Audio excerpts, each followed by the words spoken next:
everyone! Welcome back to my YouTube channel. So in today's video, I'll be sharing with you an unboxing of the Starbucks 2021 planner. Akala ko talaga hindi ako makapag-claim this year. I mean, for next year na planner.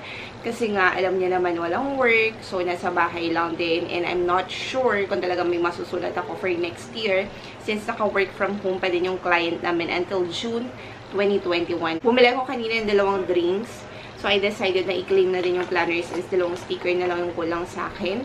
And since 23rd anniversary nila ngayon, ito yung cookie na kasama. Free lang to guys, just for today.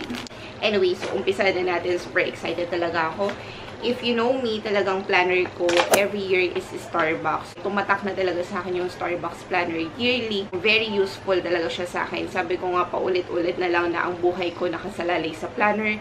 Nandun lahat ng schedule ko, collab, yung mga vlogs na gusto kong gawin. Naka-organize talaga siya sa planner. Thankful pa din naman ako kasi kahit na since March, nag-stop yung operations ng client, may nasusulat pa din naman ako sa planner ko. For the 2021 planner, apat yung available nila, dalawang organizer, dalawang planner. I think last year yun yung nag-avail din ako ng organizer. Pero ilalagay ko na lang din yung link sa description box ng ibang unboxing video ko so you can see. At first talaga, ang choice ko yung color yellow. Kasi yung color green, naglabas na din sila nun, pero hindi siya full face talaga ng logo. But still, I decided to go for the green one. So, this is the Starbucks 2021 planner. Paulit-ulit ako.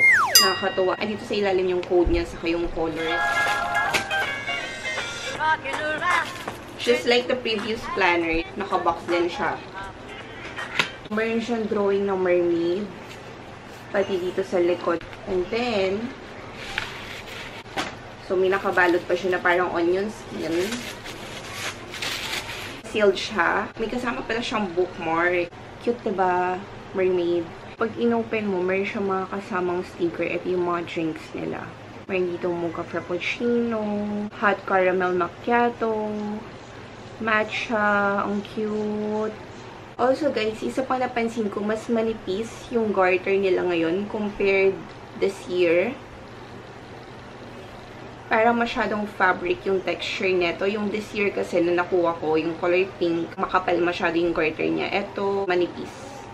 And then may press print sa likod na Starbucks. Yung texture niya, parang rubber.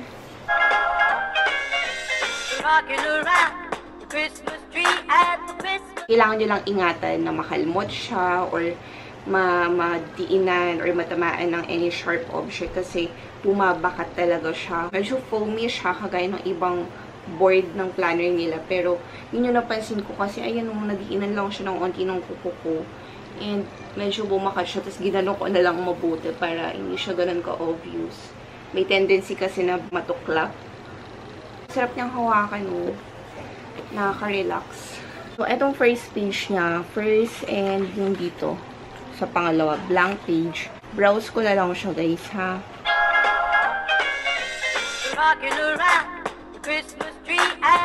Lagi silang may calendar. Here you will see yung mga holiday. I know, cute. So, ito na yung pinaka-main page. Agreed na siya. Tapos yung calendar sa ilalim. So, diyan ka maglalagay ng notes. Tapos, blank pa din dito. Same pa din pala ng setup. May onting changes lang. Tapos, sa likod, nandito yung voucher nila. Pero napansin ko, ang voucher nila is 4 na lang. Ay, hindi na siya katulad before na every month may voucher talaga. So, eto good for like 3 months. January to March, April to June, July to September, and October yung last.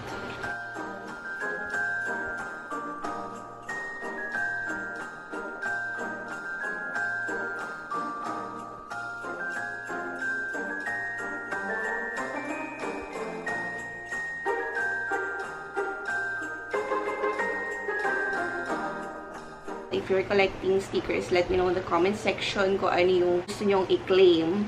Kung yung yellow ba, green, or organizer. Anyways, that's it for our quick unboxing of the Starbucks 2021 planner. I hope you enjoyed this video. Thank you so much for watching. Don't forget to like this video, comment, and subscribe to my channel if you haven't. I'll see you again in the next one.